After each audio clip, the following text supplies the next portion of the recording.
Message is to the graduating class of 2020, the high school graduating class of 2020, and I'll tell you why in a second.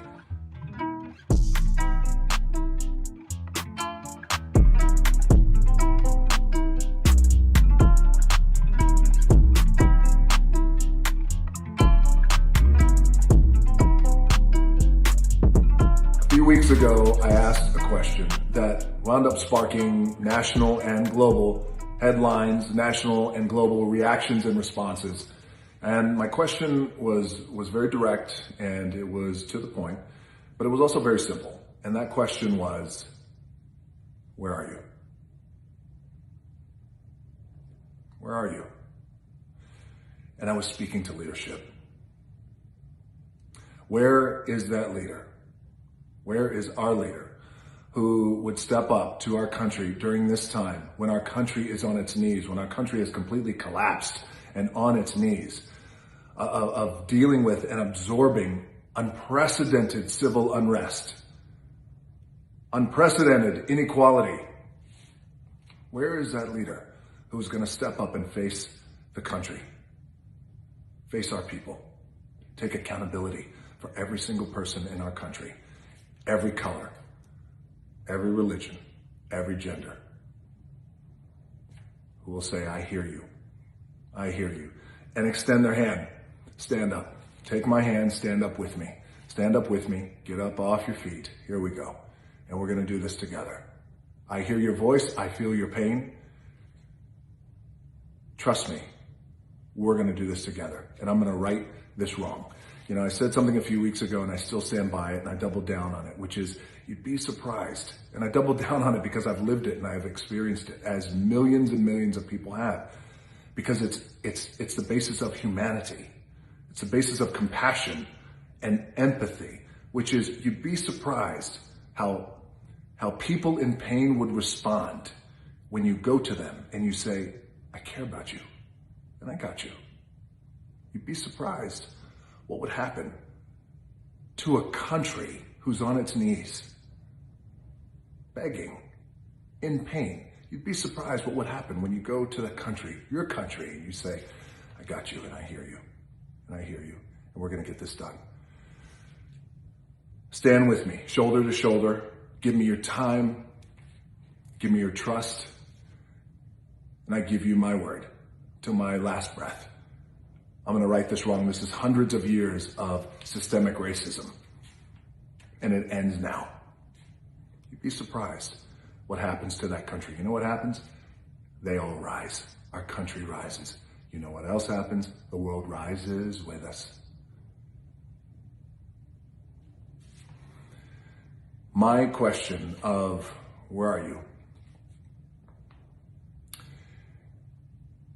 It wound up getting overwhelmingly positive responses, which was very cool, and I appreciate that. And as a matter of fact, the response was so overwhelming, I wound up becoming a top 3 choice to become president of the United States. Top 3 is not bad.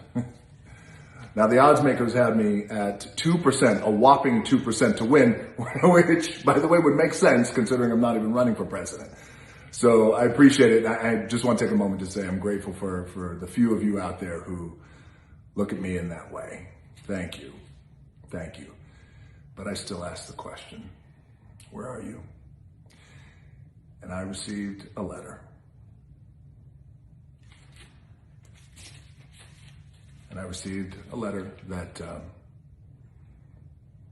gave me my answer. I need you guys to indulge me for just a second because I want to read some paragraphs from this.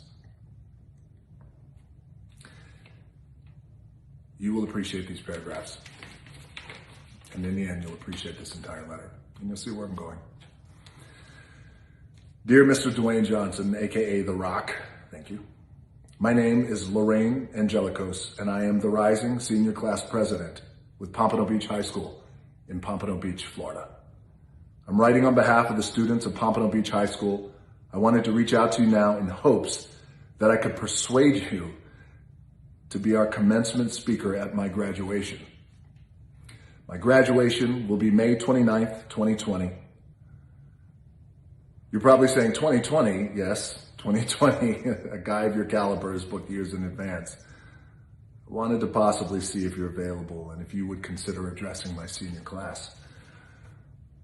I saw a story on you and how you became the superstar that you are today. Thank you for calling me a superstar. You sound like my mom, Lorraine, already. Your story is incredible. Your story of how you started with having aspirations of becoming a professional football player and a devastating injury led you on a different path, not the dream you had hoped for or aspired for, ultimately resulting in your $7 moment as a turning point in your life. Like you, I believe the same. As one door closes, another one opens. You just have to have the drive and willpower to go through that next door and give it your all. Now, as you could already see, when I got this letter, it knocked me off my feet. It set me down. Because it's not what Lorraine is saying, but it's how she's saying it. And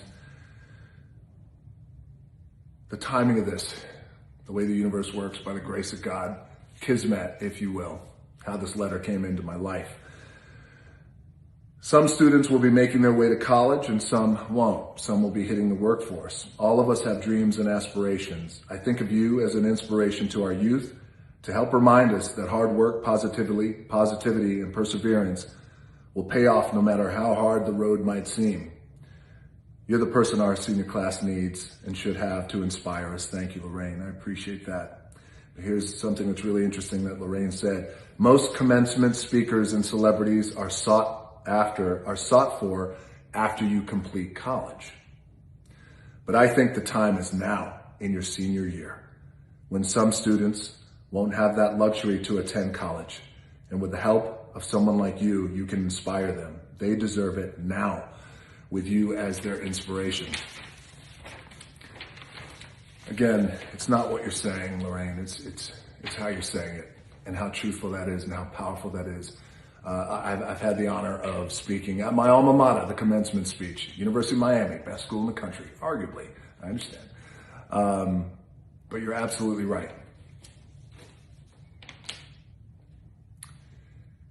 It's the high school seniors. And how critical this time is right now. Last couple of paragraphs, this is it. Also in attendance will be our parents, who I'm sure they're very proud of you guys. Teachers, I'm sure they're proud too. Family members, who too will be inspired. Maybe they're thinking of changing their careers. Maybe in helping their community, just as you do. Everyone in the room will benefit from your speech. So these final two paragraphs I want to read you guys, because this was the thing that really, it sat me down. We are willing to fundraise to bring you to speak. Please advise on what your requirements are. Travel, food, etc. I don't know, Lorraine, my food bill is really high. I don't know if you guys can afford that. Thank you in advance for considering my invitation. I hope to receive a positive reply from you as soon as possible.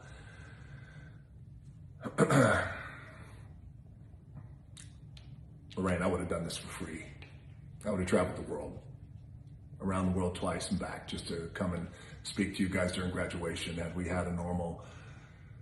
you guys had a normal graduation, had we been under different circumstances, you guys had an actual graduation, I would have been there. But here's the thing, Lorraine, that sealed the deal. As part of a good faith request, I have enclosed $7 as a down payment for your services. If you have any questions, I can be reached, and she gave me her cell or her email. Sincerely, Lorraine Angelakos, Pompano Beach High School Senior Class President. There's $7 right there from Lorraine. So, Lorraine, I asked a question a few weeks ago to our nation's leadership, and I said, where are you? And now I have my answer. You're right here. Here you are. Here you are. Lorraine, you and your fellow graduates at Pompano Beach High School and across our country and around the world for that matter, you guys, you are our empathetic, compassionate leaders who are going to lead us, who are going to be the ones responsible for answering the questions that we at this time, us adults, us responsible, compassionate adults, having a little challenging time right now answering. But you guys are going to be the ones who are going to answer all those questions, because you guys are going to be the ones, Lorraine, to make sure that our world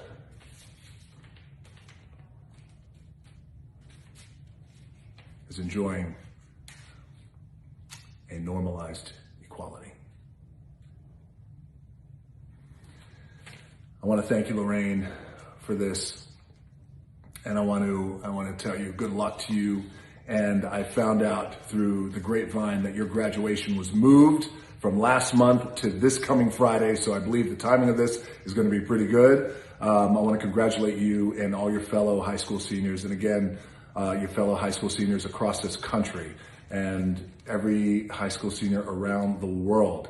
You guys are the ones. You guys are the ones who are going to normalize equality. We're going to build the pathway. That's my accountability. Myself and others. We're going to build that pathway.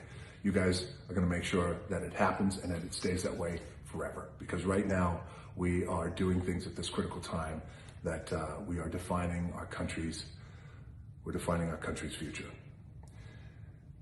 I use a word, Lorraine, I use this word a lot. It's called mana. In here. It is our heart. It's our power. It comes from in here. And I want to tell you this, and all your fellow graduates, all right? Always put your money where your heart is, because it's your heart and your mana will always be your North Star. So follow that. Your heart, your mana, and your instinct will always be your North Star. So follow that. Lorraine, I thank you for this. And as you, this beautiful gesture of $7, since $7 is my anchor, it's what I had when I was 23 years old. I'm going to take your $7 that you just gave me, and I'm going to invest it in your name, and I'll be in touch. I want to thank you for this, and the best of luck to you, Lorraine. Thank you for this letter. Thank you for being the leaders that we have been looking for. And in closing, just remember that. We all must become the leaders that we're looking for. Thank you again, Lorraine, and to all the graduates of 2020. Congratulations. Thank you for being our leaders.